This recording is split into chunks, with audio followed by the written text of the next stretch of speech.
Israel Hamas की युद्ध की वजह से मिडिल ईस्ट में जिस बात का डर सता रहा था, आखिर अब वही होने जा रहा है।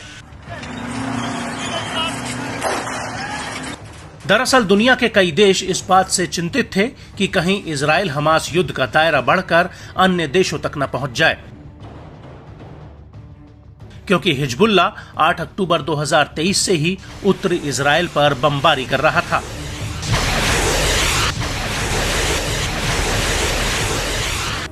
लेकिन इस सब के बीच लेबनान में 17 सितंबर को अचानक से पेजर डिवाइसेस में धमाके शुरू हो गए